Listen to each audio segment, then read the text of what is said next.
ये कहानी है झारखंड से निकले सबसे कीमती कोहिनूर और लंबे बाल वाले एक लड़के की। उस लड़के ने बताया सिर्फ शहर छोटे होते हैं, उस शहर के आंखों में पलने वाले सपने और वहां से आए लोग नहीं।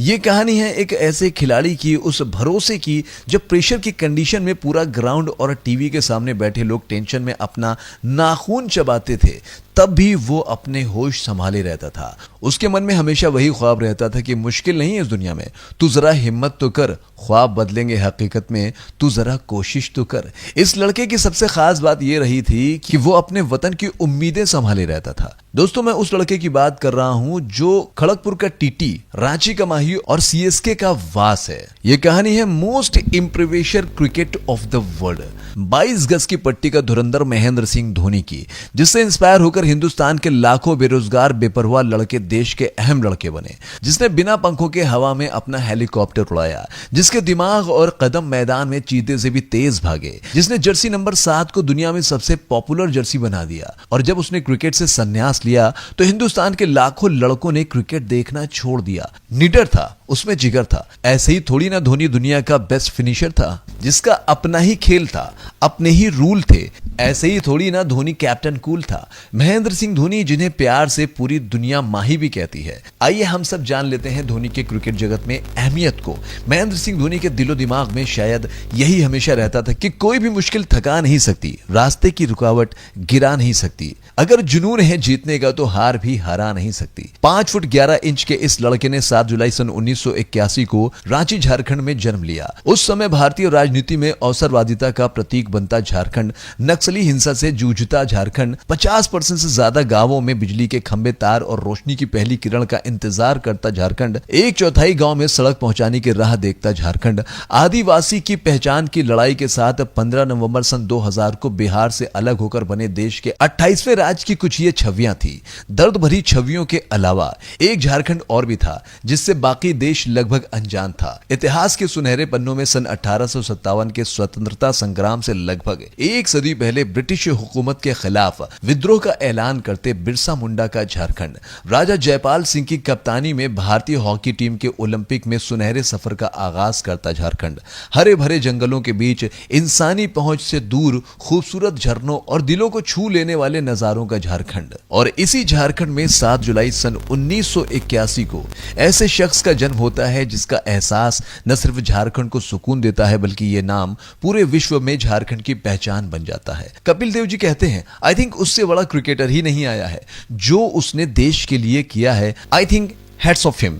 अजय देवगन जी कहते हैं, आई थिंक मैंने धोनी को कभी अंडर प्रेशर में देखा ही नहीं। सिचुएशन बहुत अच्छी नहीं है and see you has a face, ऐसा लगता है कुछ हो जाएगा। सुनील गावस्कर ने कहा कि जब मैंने देखा कि वो ये कर रहे थे, लैप ऑफ वार्नर कर रहे थे, तो मैंने सोचा कि मेरे पास एक शर्ट है तो उस शर्ट पर मैं ऑटोग्राफ ले लूं। ये मेरे लिए बड़ा इमोशनल मूवमेंट है क्योंकि उस बंदे ने क्या किया और क्या नहीं किया इंडियन क्रिकेट के लिए।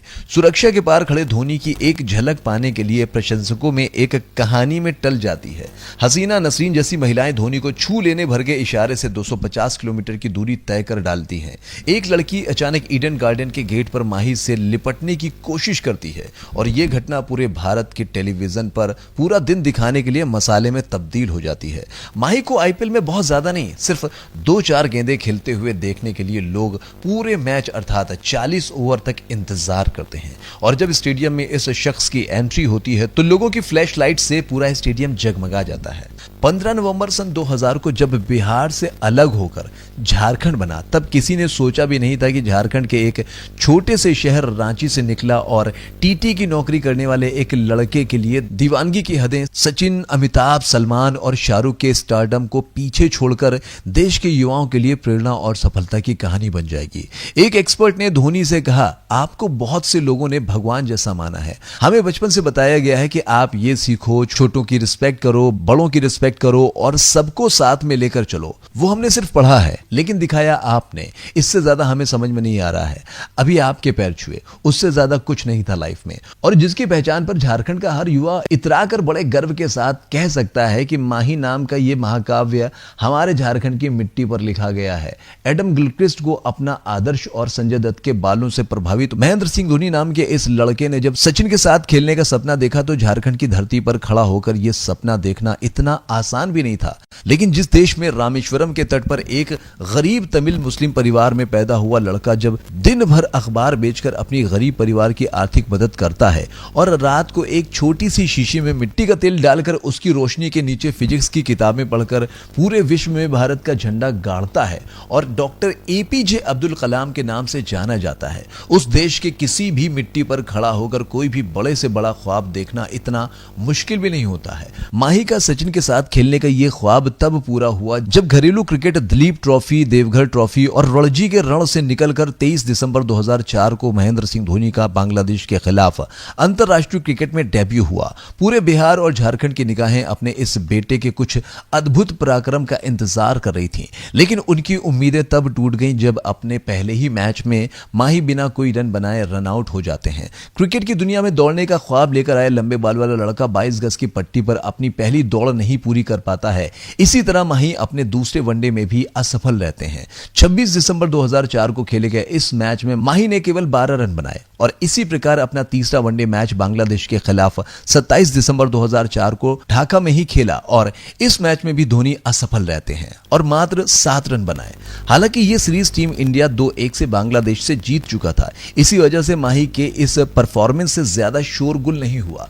लेकिन जरा सोचिए उनके बारे में जो अपने के साथ हो रहे इस अनहोनी से झारखंड और बिहार के लोगों की उम्मीदें अब झुलस रही थीं। लगभग 3 महीने के बाद बांग्लादेश से इस सीरीज के समाप्त होने के बाद पाकिस्तान 6 मैचों की सीरीज के लिए भारत दौरे पर आता है। सीरीज का पहला मैच कोच्चि में खेला जाता है और इस मैच में भी माही केवल 7 गेंदें खेल पाते हैं और 3 रन बनाकर वापस पवेलियन लौट जाते हैं। माही अपने शुरुआती 4 मैचों में सिर्फ 22 रन बना पाते हैं। उस समय ऐसा दौर क्रिकेट जगत में चल रहा था कि जो अपने शुरुआती मैचों में इस तरह असफल होता है तो वो टीम में अपनी जगह बनाने में लगभग असफल रहता है। और हां, माही अपने शुरुआती 4 मैचों में 7 नंबर पर बल्लेबाजी करने आए थे। उस वक्त माही के साथ कुछ ऐसा ही होने वाला था क्योंकि पूरा हिंदुस्तान मीडिया अब हाथ धोकर महेंद्र सिंह धोनी के पीछे पड़ चुका था। जिन्होंने बल्ला तक नहीं पकड़ा था वो भी अब धोनी को बाहर का रास्ता दिखाने के चक्कर में पड़े थे।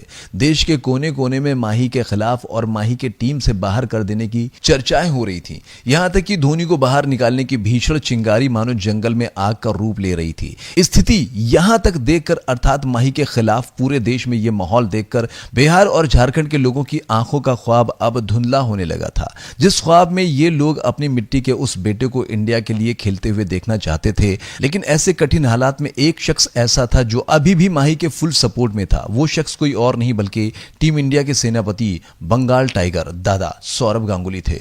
ऐसा दादा के मन में इसलिए था क्योंकि घरेलू क्रिकेट के एक मैच में उनके खेल को उन्होंने देखा था। अतः गांगुली माही के प्रतिभा से पूरी तरह से परिचित थे। हालात यहां तक भी पहुंच गए थे कि माही को भी पूरा यकीन हो गया था कि अब मेरा खेल यहां पर खत्म, अब शायद ही मुझे कभी भी टीम इंडिया में पुनः खेलने का अवसर मिले। लेकिन भारतीय क्रिकेट टीम के सेनापति दादा ने मानो कसम खा ली थी कि धोनी कहीं नहीं जाएगा। दुनिया वालों, जो भी तुम्हें कहना है कहते रहो, मुझे कोई फर्क नहीं पड़ता है और माही अभी खेलेगा। दुनिया वालों की बातों को अनसुना करते हुए सीरीज के दूसरे मैच में पाकिस्तान के खिलाफ दादा ने एक बार फिर से प्लेइंग 11 का हिस्सा बनाया और भारतीय कप्तान दादा की यही वो जिद थी, यही वो फैसला था जिसने भविष्य में भारतीय क्रिकेट की पूरी तस्वीर बदल दी। 5 अप्रैल 2005 को विशाखापट्टनम में खेला जा रहा यह मैच महेंद्र सिंह धोनी के करियर का 5वां मैच था। भारतीय कप्तान सौरभ गांगुली ने टॉस जीतकर पहले बल्लेबाजी करने का फैसला किया। दुनिया की सर्वश्रेष्ठ सलामी जोड़ी सचिन तेंदुलकर और वीरेंद्र सहवाग भारतीय पारी का आगाज करने आते हैं। भारतीय ओपनर ने पहले ही ओवर से बेखौफ खेलना शुरू किया। वीरेंद्र सहवाग ने पारी के पहले ओवर में जो वकार यूनिस लेकर आए थे उसमें 2 चौके लगाकर अच्छी शुरुआत दे दी। भारतीय टीम खूंखार अंदाज में 3 ओवर में 26 रन बना चुकी थी, लेकिन चौथे ओवर में इंडिया टीम पर एक वज्रपात होता है जब यूसुफ योहाना के एक शानदार थ्रो पर सचिन रन आउट हो जाते हैं। 26 रन के स्कोर पर भारत ने अपना पहला विकेट सचिन के रूप में खो दिया था। सचिन के आउट हो जाने के बाद भारत और पाकिस्तान सभी तीसरे नंबर पर गांगुली के आने का इंतजार कर रहे थे, लेकिन उस वक्त मैदान पर जो हुआ उसे देखकर सब हैरान रह गए। किसी भी दर्शक या क्रिकेट विशेषज्ञ को यह समझ में नहीं आ रहा था कि आखिर ऐसा क्यों हुआ यह कि दादा तीसरे नंबर पर बल्लेबाजी करने के लिए माही को मैदान पर भेजते हैं। वही माही जो अपने शुरुआती 4 मैचों में सिर्फ 22 रन बना सका था, जिसे सिर्फ एक दिन पहले टीम से बाहर निकाल देने की बात की जा रही थी। वो लड़का जो अब तक 7वें नंबर पर बल्लेबाजी कर रहा था, वही आज सौरभ गांगुली की जगह तीसरे नंबर पर बल्लेबाजी करने के लिए मैदान पर आकर पाकिस्तानियों के सामने खड़ा हो गया था। इस मैच के प्रारंभ होने से पहले जब दादा टॉस जीतकर ड्रेसिंग रूम में वापस जाते हैं तो पिच से लेकर ड्रेसिंग रूम तक जो सफर था, उस सफर में दादा को कुछ बातें याद आ रही थी। दादा को याद आ रहा था कि धोनी ने अपनी टीम के लिए पहले या तीसरे नंबर पर बल्लेबाजी किया है और इस पोजीशन पर बल्लेबाजी करते हुए धोनी ने घरेलू मैदान पर खूब रन बनाए हैं। एक परिपक्व खिलाड़ी होने के नाते दादा को पता था कि एक बल्लेबाज के लिए उसकी बैटिंग पोजीशन क्या मायने रखती है। दादा के मन में यही चल रहा था कि धोनी को 7 नंबर के बजाय उस पोजीशन पर बल्लेबाजी करनी चाहिए जिस पोजीशन पर वो खुद बल्लेबाजी करते थे। दादा को यह भी याद आ रहा था कि इस सीरीज के पहले मैच में 3 नंबर की पोजीशन पर बल्लेबाजी करते हुए दादा भी कुछ खास रन नहीं बना पाए थे और पहले मैच में दादा सिर्फ 3 रन बना पाए थे। ये सारी बातें जब तक कि दादा के दिमाग से खत्म होती तब तक दादा ड्रेसिंग रूम में पहुंच चुके थे। ड्रेसिंग रूम में धोनी एक कोने में उदास, खामोश और अकेले बैठे थे। दादा दबे कदमों से धोनी के पास गए और माही के कंधे पर हाथ रखे कहा, एमएस आज तुमको 3 नंबर पर खेलना है।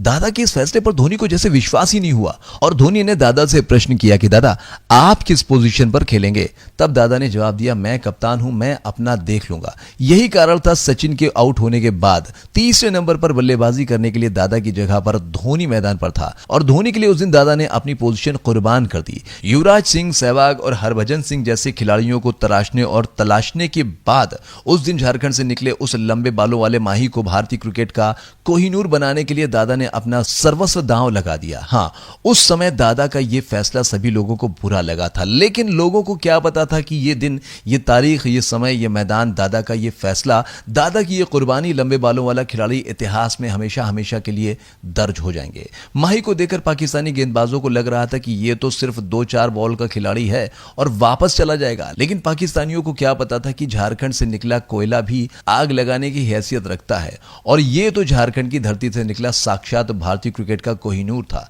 इसकी अद्भुत चमक से आज सभी पाकिस्तानी गेंदबाजों की आंखों की रोशनी और उनका अहंकार भस्म होने वाला था। माही और विस्फोटक सहवाग ने अब यहां से पारी को आगे बढ़ाया। धोनी जब मैदान पर बल्लेबाजी करने के लिए जाते हैं तभी एक और व्यंग पाकिस्तान के तेज गेंदबाज मोहम्मद सामी ने धोनी के लंबे बाल को देखकर शाहिद अफरीदी से कहा कि शाहिद भाई, लग रहा है कि आज मैदान पर क्रिकेट नहीं बल्कि मुजरा होने वाला है, क्योंकि भारतीय टीम ने इस नचनिया को मैदान में भेजा है। लेकिन धोनी ने शमी के इस शब्द को चुपचाप खामोशी से सुन लिया, लेकिन पाकिस्तानी गेंदबाज माही के इस खामोशी से बिल्कुल अनजान थे कि धोनी की खामोशी आज ग्राउंड पर वो सुनामी लाने वाली थी जिससे कि पाकिस्तानी बॉलर तबाह और बर्बाद हो जाएंगे। धोनी जब स्ट्राइक पर आए तो पाकिस्तान की तरफ से बॉलिंग करने आए राना नाविदुल हसन। राना की पहली गेंद पर धोनी ने खूबसूरत सा चौका लगाकर अपने पारी का आगाज किया। धोनी और सहवाग दोनों ने मिलकर भारतीय टीम का स्कोर 122 रनों तक पहुंचा दिया। फिर टीम का स्कोर जब 122 रन था, वीरेंद्र सहवाग 40 गेंदों पर 12 चौके और 2 छक्के की मदद से 74 रन की पारी खेलकर आउट हो गए। सहवाग के आउट हो जाने के बाद बल्लेबाजी करने आए भारतीय टीम के कप्तान दादा भी कुछ खास अपनी टीम के लिए नहीं कर पाए क्योंकि गांगुली यानी दादा महज 8 रन बनाकर आउट हो गए। सौरभ गांगुली के आउट होने के बाद बल्लेबाजी करने आए द वॉल के नाम से विश्व क्रिकेट में फेमस राहुल द्रविड़। ऐसा लगने लगा था कि इस पाकिस्तानी खूंखार गेंदबाजों के सामने टीम इंडिया 200 या फिर 210 तक पहुंच सकती है। और जब सौरभ गांगुली आउट होकर जा रहे थे तब धोनी खामोशी से दादा को और पूरे स्टेडियम को खामोशी से देख रहे थे। और हां, दादा भी धोनी को खामोशी से देख रहे थे और धोनी की यही खामोशी आज इस मैदान पर एक तूफान लाने वाली थी। माही ने यह दृढ़ संकल्प कर लिया था कि आज वो इतना रन बना देंगे कि पाकिस्तान को चेज करना मुश्किल ही नहीं, नामुमकिन हो जाएगा। और यहीं से शुरू हुआ धोनी का अपना विस्फोटक अंदाज। माही ने अपना अर्धशतक 49 गेंद खेलकर पूरा किया। अफरीदी के 32वें ओवर की दूसरी गेंद पर सिंगल लेकर माही ने 88 गेंदों पर अपना शतक पूरा किया। लंबे बालों वाला वो लड़का अब मैदान पर अपने बल्ले को लहरा रहा था। जो लोग महज एक दिन पहले उस लड़के को टीम इंडिया से बाहर निकालने की बातें कर रहे थे, वही लोग अब टीवी के सामने बैठकर और स्टेडियम में मौजूद लोग खड़े होकर उस लड़के के सम्मान में तालियां बजा रहे थे। जिस दादा के फैसले पर सवाल उठाया जा रहा था, उस दादा को अब महान रणनीतिकार घोषित किया जा रहा था। माही ने इस मैच में सिर्फ 123 गेंद पर 148 रन ठोककर विश्व क्रिकेट में अपनी पहचान का ऐलान कर दिया था। विस्फोटक सहवाग के 40 बॉल पर 74 और माही के 123 बॉल पर 148 तथा राहुल द्रविड़ के 59 गेंदों पर 52 रन की पारी की बदौलत इस मैच में भारत ने पाकिस्तान के सामने 357 रनों का एक पहाड़ जैसा लक्ष्य खड़ा कर दिया। आपको यह भी बता दें कि वही माही जो अपने करियर के शुरुआती 4 मैचों में 7वें नंबर पर बल्लेबाजी करते हुए असफल रहा, अर्थात हास बनकर रह गया था, वही माही आज अपने करियर के 5वें मुकाबले मुकाबले में 123 गेंदों पर 148 रनों की पारी के दौरान 15 चौके और 4 छक्के लगाए थे। धोनी बल्ले से बार बार पाकिस्तानी बॉलरों को यही जवाब दे रहे थे कि कोई नचनिया नहीं बल्कि तुम लोगों का काल आया है, जो आगे 15 सालों तक तुम लोगों को ऐसे ही खून के आंसू रुलाएगा। इस पहाड़ जैसे लक्ष्य का पीछा करने उतरे पाकिस्तानी ओपनर वो उस प्रेशर को ही नहीं झेल पा रहे थे जो कि इतना बड़ा टारगेट था। पाकिस्तान के बैट्समैन रन तो बना रहे थे, लेकिन पाकिस्तान के विकेट नियमित अंतराल पर गिरते ही जा रहे थे। लेकिन वो कहते हैं ना कि पाकिस्तान तो पाकिस्तान है, वो भारत से हारेगी लेकिन लड़कर हारेगी, और हो भी कुछ ऐसा ही रहा था। पाकिस्तान के खतरनाक बल्लेबाज अब्दुल रज्जाक और यूसुफ चौहाना ने ताबड़तोड़ बल्लेबाजी करते हुए मैच का रुख पाकिस्तान की तरफ मोड़ दिया, लेकिन आशीष नेहरा और जहीर खान ने इस मैच में खतरनाक गेंदबाजी करके पाकिस्तान की टीम को 298 रनों पर ऑल आउट कर दिया, जिसकी बदौलत भारत ने इस मैच को 58 रन से जीत लिया। इस मैच के बाद महेंद्र सिंह धोनी यानी कि माही ने कभी भी पीछे मुड़कर नहीं देखा, और हां, भारत ने इस मैच में 9 विकेट पर 356 रन बनाया, जो उस वक्त इस मैदान का उच्चतम स्कोर था। आशीष नेहरा ने 4 जबकि युवराज सिंह ने 3 विकेट झटके। धोनी अपने 5वें मैच में पहली बार मैन ऑफ द मैच चुने गए। बता दें कि उन्होंने क्रिकेट करियर में पाकिस्तान के खिलाफ 2 बार 148 रन की पारी खेली है। विशाखापट्टनम के बाद धोनी ने 2005-2006 में पाकिस्तान के फैसलाबाद टेस्ट मैच में भी 148 रन बनाए थे। अंततः आपको बता दें कि धोनी का करियर तभी से आज तक बेमिसाल करियर रहा। अब तक के करियर की बात करें तो धोनी ने 350 वनडे खेले हैं और 10 शतक और 73 अर्धशतक की मदद से 10,773 रन बनाए हैं। वहीं अगर टेस्ट मैचेस की बात की जाए तो धोनी ने 90 टेस्ट मैच खेले हैं, जिसमें 6 शतक और 33 अर्धशतक की मदद से 4,876 रन बनाए हैं। T20 इंटरनेशनल करियर की बात की जाए तो माही कुल 98 T20 अंतरराष्ट्रीय मैच खेले हैं, जिसमें उन्होंने 2 अर्धशतक की मदद से 1,617 रन बनाए हैं। उन्होंने अंतरराष्ट्रीय क्रिकेट में 634 कैच लिए हैं और 195 स्टंपिंग की है, जिससे वे इतिहास के सबसे सफल विकेट कीपर्स में से एक बने हैं। महेंद्र सिंह धोनी ने अपनी कप्तानी में 2007 में ICC T20 world cup, 2011 ICC one day world cup और 2013 चैंपियंस ट्रॉफी जीते हैं। महेंद्र सिंह धोनी पद्म भूषण, मेजर ध्यानचंद खेल रत्न अवार्ड से भी नवाजे गए हैं। अगर आईपीएल में उनके करियर की बात की जाए तो 278 मैच आईपीएल में खेलकर 5,439 रन बनाए हैं, और यहां उनका औसत 38.3 तथा स्ट्राइक रेट 137.4 रही है। धोनी ने 2019 वर्ल्ड कप में अपना आखिरी मैच खेला था, उसके बाद अंतरराष्ट्रीय क्रिकेट से संन्यास लेकर आराम फरमा रहे हैं। माही के पास एक ऐसा महान रिकॉर्ड है जिसे तोड़ पाना लगभग नामुमकिन सा है। धोनी के नाम सबसे कम पारी खेलकर वनडे रैंकिंग में नंबर 1 पर पहुंचने का रिकॉर्ड है, जिसे शायद ही कोई खिलाड़ी तोड़ पाए। बतौर विकेटकीपर धोनी के नाम वनडे इंटरनेशनल क्रिकेट में सबसे बड़ी पारी खेलने का रिकॉर्ड दर्ज है। धोनी ने साल 2005 में श्रीलंका के खिलाफ नाबाद 183 रनों की पारी खेली थी, जिसे तोड़ना किसी भी विकेटकीपर के लिए आसान नहीं होगा। दोस्तों, आपको धोनी की यह दास्तान कैसी लगी, वीडियो में कमेंट करके बताना मत भूलिएगा, और चलते चलते हमारे इस YouTube चैनल क्रिकबाज को सब्सक्राइब करना मत भूलिएगा। जय हिंद, जय भारत।